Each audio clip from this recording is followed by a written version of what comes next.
আল্লাহ বলছেন ফাওয়াইলুল লিল মুসাল্লিন, ধ্বংস ওই সকল নামাজীদের জন্য যারা নামাজের ব্যাপারে গাফেল, নামাজের ব্যাপারে উদাসীন, অর্থাৎ মাঝে মাঝে নামাজ আদায় করে মাঝে মাঝে নামাজ আদায় করে না। আমরা কি মাঝে মধ্যে নামাজি হব না সব সময় নামাজি হব? আর নামাজ ছাড়বেন না, মরার আগ পর্যন্ত সব নামাজ ঠিকঠাক মতো আদায় করবেন। কারা কারা রাজি দুহাত তুলে আল্লাহকে দেখান তো।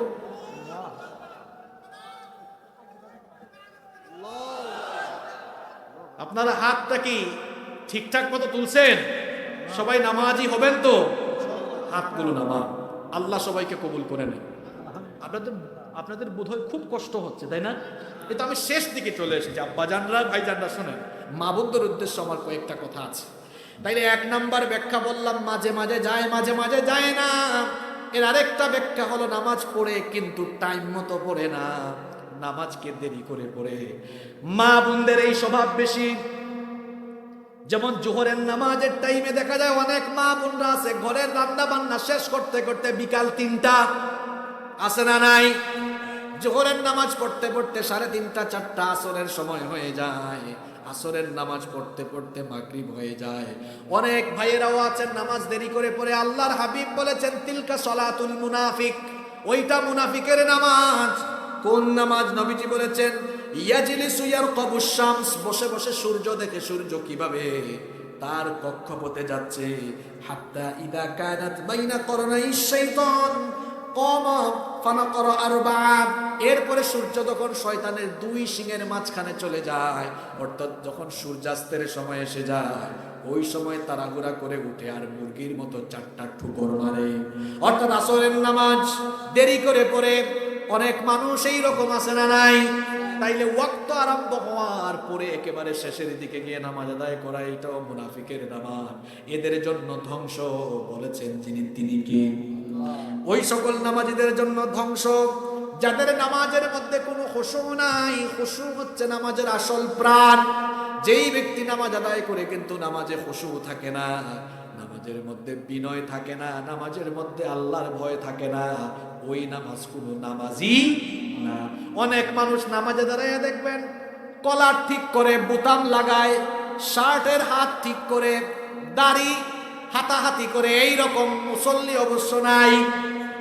আছে এরকম কলার ঠিক করে, বোতাম লাগায়, বাটন লাগায়, এমনি এমনি করে নামাজে দাঁড়ায়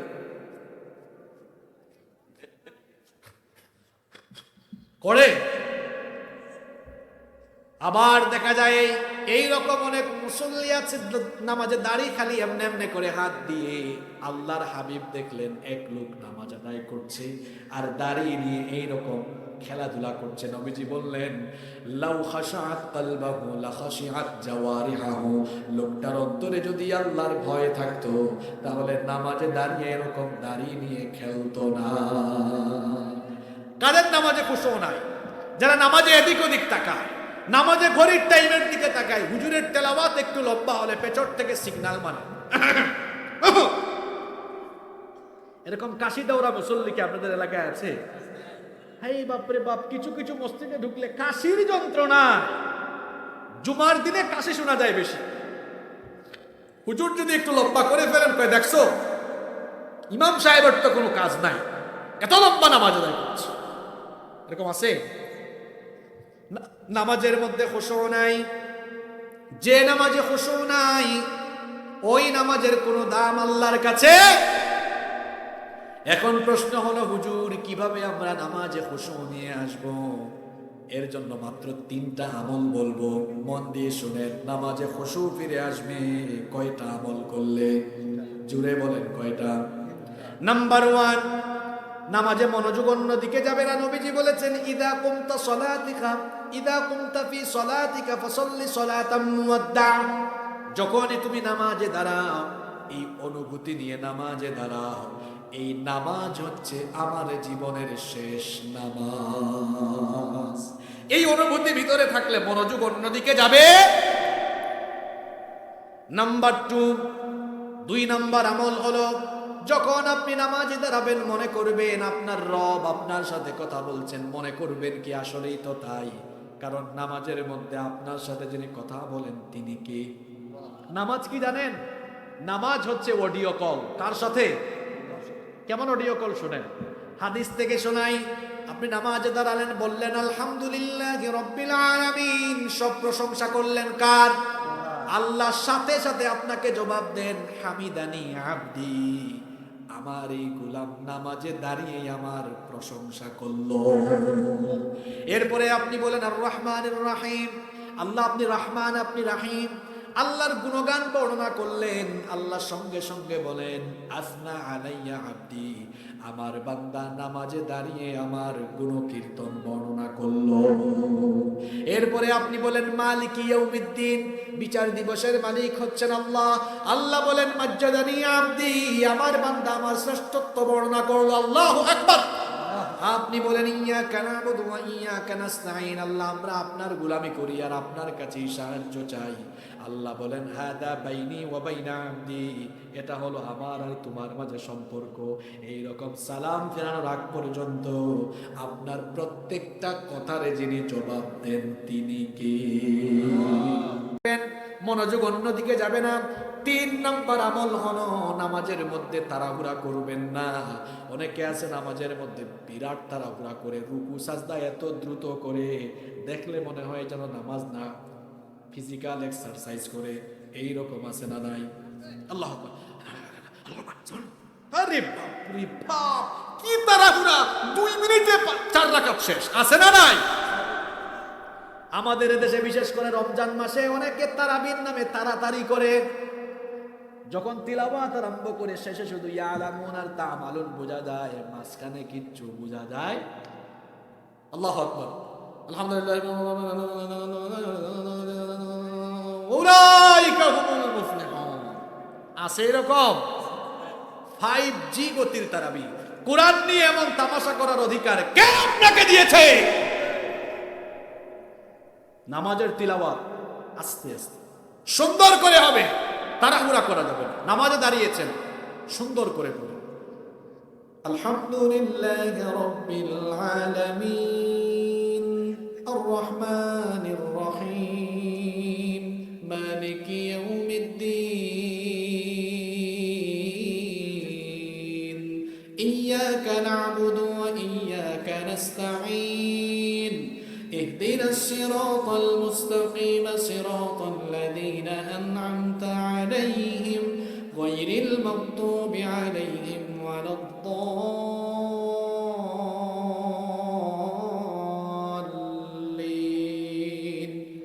সুন্দর করে পড়বেন, আস্তে আস্তে ধীরে ধীরে।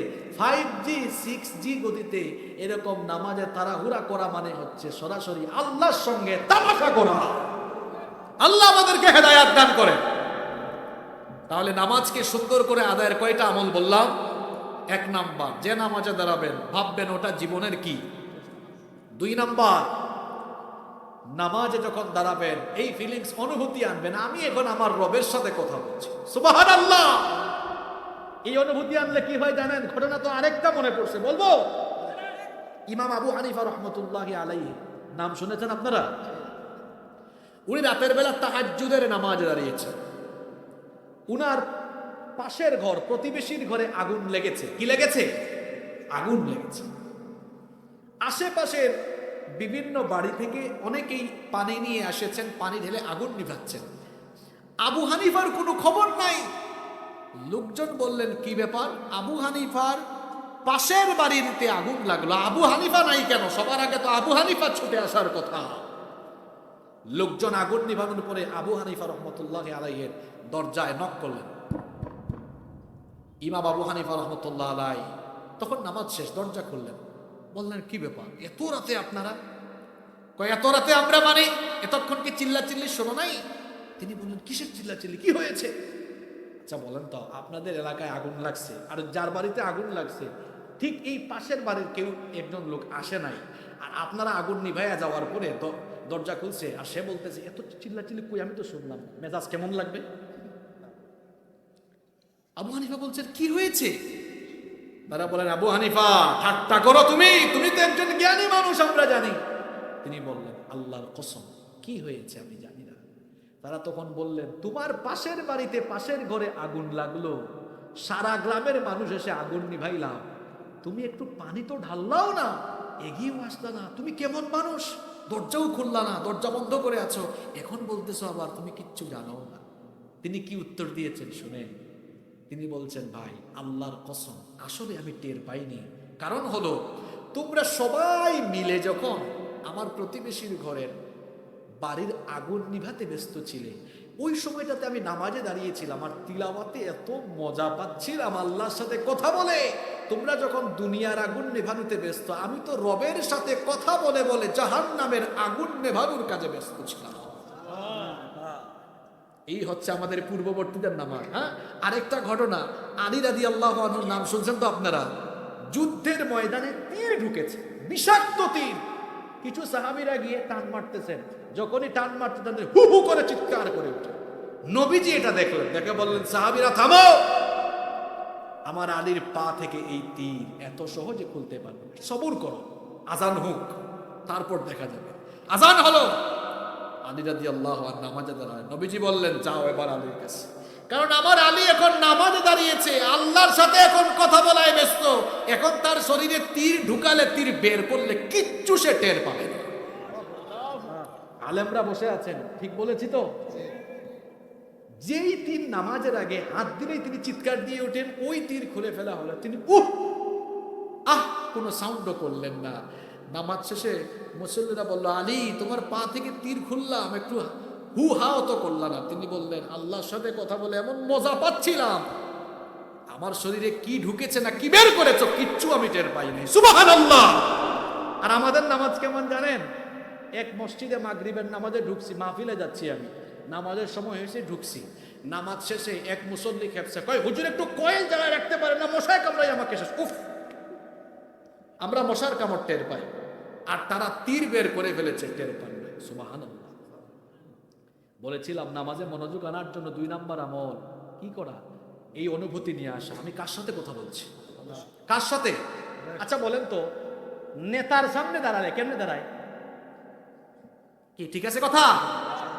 কি বিনয়, ওরে বাবা আমার নেতা, আমার নেত্রী, তো নামাজে দাঁড়িয়েছেন কার সামনে? বিনয়টা কেমন হবে আপনার? ভয়টা কেমন থাকবে? যদি নেতার সামনে এত কাচুমাচু খেতে পারেন, তো আল্লাহর সামনে যখন দাঁড়াবেন, আল্লাহ তো বলেছেন ওয়াকুমু লিল্লাহি কানিতিন, বিনয়ী হয়ে গোলাম, তুমি গোলামের মতো দাঁড়িয়ে যাও। আল্লাহু আকবার। 3 নাম্বার আমল বলেছি, নামাজে তাড়াহুড়া না, ধীরস্থিরতার সাথে আদায় করা। পারবো তো? কষ্ট হচ্ছে আপনাদের না? এই তো শেষ। ফাওয়াইলুল লিল মুসাল্লিন, ধ্বংস ওই সকল নামাজীদের জন্য যারা তাদের নামাজের ব্যাপারে উদাসীন। 1 নাম্বার বলেছি মাঝে মাঝে যায়, মাঝে মাঝে যায় না। 2 নাম্বার বলেছি নামাজ দেরি করে আদায় করা। 3 নাম্বার বলেছি নামাজে খুশু না থাকা। 4 নাম্বার হলো নামাজের মধ্যে মনোযোগ না থাকা। আমরা অনেকে নামাজে দাঁড়াই, নামাজের মধ্যে মনোযোগ থাকে না, অন্যদিকে যায়, হিসাব নিকাশে যায়, রান্না বান্নায় চলে যায়। এই রকম করা যাবে না। নাম্বার 5 নাম্বার হলো বিনয়ের সাথে নামাজ আদায় করা। এই 5টা কাজ করতে পারলে ধ্বংসপ্রাপ্ত নামাজীদের কাতার থেকে আমরা বের হয়ে জান্নাতীদের কাতারে শামিল হয়ে যেতে পারবো ইনশাআল্লাহ। এরপরে আয়াতে আল্লাহ মুনাফিকদের 2 নাম্বার স্বভাব বললেন, আল্লাযীনা হুম ইউরাউন, যারা মানুষ দেখানো কাজ করে। মুনাফিকদের স্বভাব হলো মানুষ দেখানো কাজ করা। সব সময় নামাজ পড়ে না, কিন্তু দেখা যায় যেখানে নামাজ পড়লে মানুষ জানবে সেখানে নামাজ পড়ে। এই তখন লোক দেখানো নামাজই আছে না রাই। সামনে এই ধরনের নামাজই বাড়বে, সামনে নির্বাচন আসতেছে, মানুষ দেখানো নামাজই বাড়বে। দেখেছি, আমি দেখেছি, মানুষ দেখানো নামাজই বাড়বে। কারণ আমি যদি নামাজ না পড়ি তো মানুষ কি বলবে? সব জায়গায় দান সৎকা করে না, যেখানে দান সৎকা করলে মানুষ বাহবা দিবে সেখানে দান সৎকা করে। হজ সব সময় করে না, ইলেকশনের ঠিক 2 মাস আগে হজ করে আছে, যাতে পুস্তাদের মধ্যে হাজি আর আলহাজ লেখা যায়। মানুষ দেখানো কাজ করে যারা, জাহান্নামী, ধ্বংসপ্রাপ্ত হলো তারা। এরপরে শেষের আয়াতে আল্লাহ বলছেন ওয়ায়াম নাউনাল মাউন, গৃহস্থানের প্রয়োজনীয় দ্রব্যাদি মানুষকে দিতে বিরত থাকে যারা। এই যে আজকে প্যান্ডেল হয়েছে না, বাঁশ কাটার জন্য দাও দরকার। পাশের বাড়িতে একজন গিয়ে দাও চেয়েছে, আছে? কয় নাই। থাকলেও বলে ভূতা। কি বলেন, আছে না? দিয়া সরাই চেয়েছে। ভাবি বোনদের ক্ষেত্রে এটা হয়, ভাবি একটু দেয়াশলাই দিবেন, আমার চুলায় আগুন লাগাবো। মনে মনে তো গালি দেই, আর কয় না বোন আমার ঘরেও দেয়াশলাই আজকে নাই, একটু লবণ লাগবে। ভাবি একটু লবণ দিবেন, আমার ঘরে নাই লবণ, বিকেলে বা কালকে দিব, কয় নাই। এরকম আছে না নাই? এই টাইপসের লোক যারা প্রয়োজনীয় জিনিস থাকলেও মানুষকে দেয় না, এরা হলো মুনাফিক। আর আল্লাহর হাবিবের সাহাবীরা কেমন ছিলেন শুনেন। মক্কা থেকে হিজরত করে মদিনায় যারা এসেছেন, ঘর বাড়ি ভিটামাটি বউ বাচ্চা জায়গা জমি ছেড়ে দিয়ে এসেছেন। আর মদিনায় থাকা লোকেরা তাদের ঘরের খাবার দাবার ভাগ করেছেন, জায়গা জমি ভাগ করেছেন, ফসলও দিয়েছেন। এমনকি যাদের একাধিক বিবি ছিল, একাধিক বিবি থাকলে তালাকে দিয়ে তাদের মুহাজির ভাইদের সাথে বিবাহের ব্যবস্থা করেছে। সুবহানাল্লাহ বলেন। এরকম চরিত্র আল্লাহ আমাদেরকে দান করেন, বলেন আমিন। তাহলে সূরা মাউন থেকে আলোচনা হয়েছে, 6টা শিক্ষা আমি বলবো। এর আগে আমাদের কিছুক্ষণ এর মধ্যেই মোনাজাত হয়ে যাবে ইনশাআল্লাহ। আজকের মাহফিল তো মসজিদের উদ্যোগে আয়োজন হয়েছে, মসজিদের উন্নতি কল্পে। আপনারা অনেকে দান সৎকার করেছেন, ব্যাগও তো চলে গিয়েছে। অনেকেই আছেন মাহফিলে মুনাজাতের ঠিক আগে। নাম্বার, মুমিন ব্যক্তি এতিমকে কখনো ঘাড় ধাক্কা দিবে না। 3 নাম্বার, মিসকিনের সাথে ভালো আচরণ করবে, খাবার দিবে। 4 নাম্বার, নামাজের ব্যাপারে তৎপর হবে। 5 নাম্বার, মানুষ দেখানো কাজ করবে না। 6 এবং সর্বশেষ হচ্ছে প্রয়োজনীয় জিনিস দেওয়া থেকে নিজেকে বিরত রাখবে না। এই 6টা শিক্ষা অর্জনের তৌফিক আল্লাহ আমাদের সবাইকে দান করেন, সবাই বলেন আমিন। ربنا ظلمنا أنفسنا وإن لم تغفر لنا وترحمنا لنكونن من الخاسرين ربنا لا تزغ قلوبنا بعد إذ هديتنا وهب لنا من لدنك رحمة إنك أنت الوهاب ربنا إنك جامع الناس ليوم لا ريب فيه إن الله لا يخلف الميعاد رب العالمين ওগো আমাদের মালিক, ওগো আমাদের রব, গভীর রাত পর্যন্ত আমরা তোমার কিতাব থেকে আলোচনা শুনে, আমরা তোমার অসংখ্য বান্দা বান্দিরা গভীর এই রজনীতে গুনাহ আর পাপের বোঝা মাথায় নিয়ে ভিক্ষুকের মতো দুখানা হাত তোমার কাছে পেতেছি গো আল্লাহ।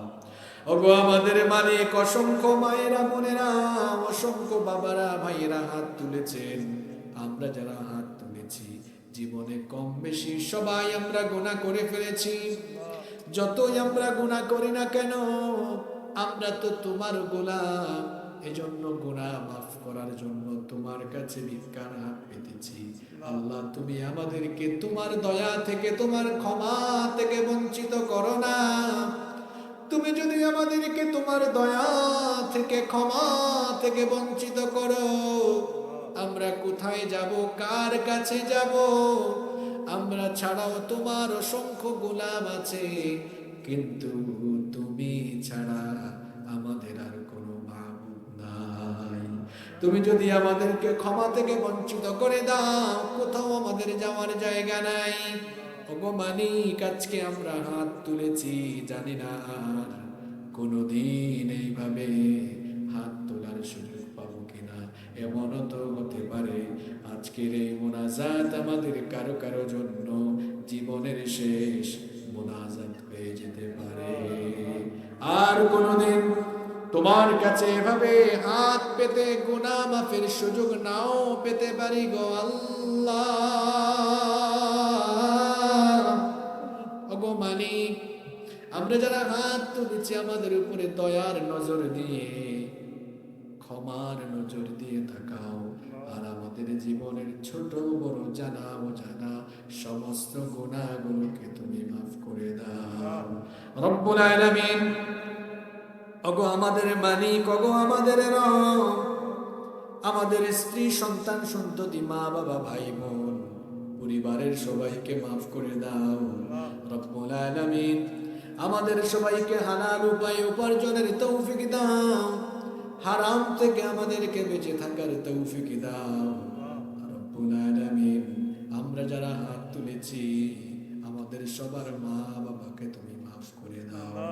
আমাদের যাদের মা বাবা আমাদেরকে এতিম করে দিয়ে অন্ধকার কবরে শুয়ে আছেন, তাদের কবরগুলোকে তুমি জান্নাতুল ফেরদাউস বানিয়ে দাও। আমাদের যাদের মা বাবা বেঁচে আছেন, নেক হায়াত বাড়িয়ে দাও। যতদিন তারা বেঁচে থাকবেন আমাদেরকে আমাদের মা বাবার খেদমত করার তৌফিক দান করে দাও। রব্বুল আলামিন, ওগো মালিক, আমাদের যাদের মা বাবা বেঁচে আছেন নেক হায়াত বাড়িয়ে দাও। আল্লাহুম্মা গফিরলি ওয়া লিওয়ালিদাইয়া ওয়া কুর রব্বিরহামহুমা কামা রাব্বায়ানি সগীরা। রব্বিরহামহুমা কামা রাব্বায়ানি সগীরা। রব্বুল আলামিন, আমাদের আত্মীয় স্বজন যারা কবরে চলে গিয়েছেন সবাইকে মাফ করে দাও। এই খুপিপাড়া এলাকায় কবরস্থানগুলোতে যত মুর্দেগান শায়িত আছেন, মেহেরবানি করে সবার কবরের আযাব মাফ করে দাও। রব্বুল আলামিন, আমাদের মধ্যে যারা অসুস্থ তাদেরকে শিফা দান করে দাও। বিশেষ করে আজকের মাহফিলের সভাপতি জনাব আলহাজ সাইদুর রহমান নান্নু, তার ছেলেকে তুমি মাফ করে দাও। রব্বুল আলামিন, আমাদের মধ্যে যারা আরো অসুস্থ আছেন সবাইকে তুমি শিফা দান করে দাও। এই মাহফিলকে তুমি কবুল আর মঞ্জুর করে নাও। এই মাহফিলে যারা হাজার হাজার লক্ষ লক্ষ টাকা দান করেছেন, আল্লাহ তোমার বান্দা বান্দীদের দান সদকা তুমি কবুল করে নাও। এই মাহফিলে যারা দান সদকা করেছেন, যারা এসেছেন মাহফিলে, যারা শামিল হয়েছেন, যারা আয়োজন করেছেন, কাল কিয়ামতের কঠিন দিনে এই মাহফিলকে আমাদের সকলের জন্য নাজাতের ওসিলা বানিয়ে দিও। রব্বুল আলামিন, অসংখ্য মায়েরা বোনেরা মাহফিলে এসেছেন, আমার মা বোনদের জীবনের গুনাহগুলো মাফ করে দাও। আমার মা বোনদেরকে নামাজি বানিয়ে দাও, পর্দায় থাকার তৌফিক দাও। আমার নিঃসন্তান মা বোনদেরকে সন্তান নামক নিয়ামত দিয়ে ধন্য করে দাও। রব্বুল আলামিন, অসংখ্য যুবকেরা মাহফিলে এসেছে, আমার যুবক ভাইদের গুনাহগুলো মাফ করে দাও। এই যুবকদেরকে দ্বীনের জন্য কবুল করে নাও। প্রত্যেকটি যুবককে 5 ওয়াক্তের নামাজি বানিয়ে দাও। রব্বুল আলামিন, তামাম দুনিয়ার মজলুম সকল মুসলমানদেরকে হেফাজত করো। ফিলিস্তিনের আমাদের ভাই বোন নারী শিশু তাদেরকে হেফাজত করো। আমরা বাংলাদেশে বসবাস করি, কিন্তু আমাদের হৃদয় ফিলিস্তিনে বসবাস করে। ফিলিস্তিনের নারী পুরুষ ভাই বোনদের শাহাদাত দেখলে, তাদের উপরে এই কঠিন অবস্থা দেখলে আমাদের হৃদয়টা দুমড়ে মুচড়ে যায়। ওগো মালিক, ফিলিস্তিনে যারা মসজিদে আকসার জন্য, পবিত্র এই ভূমির জন্য বর্বর ইহুদিদের হাতে জীবন দিয়েছেন, সবাইকে তুমি শাহাদাতের সর্বোচ্চ মর্যাদা দান করে দাও। রব্বুল আলামিন, ফিলিস্তিনের ওই পবিত্র মসজিদে আকসা এবং এই পবিত্র ভূমি ইহুদিদের থেকে পুনরুদ্ধারের জন্য গোটা দুনিয়ার 200 কোটি মুসলমানকে ঐক্যবদ্ধ হওয়ার তৌফিক দাও। সাল্লাল্লাহু তাআলা আলা খায়রি খালকিহি মুহাম্মাদিন ওয়া আলিহি ওয়া আসহাবিহি আজমাইন বিফadli সুবহানা রাব্বিকা রাব্বিল ইজ্জাতি আম্মা ইয়াসিফুন ওয়া সালামুন আলাল মুরসালিন والحمد لله رب العالمين. وجاء الآخر كلامنا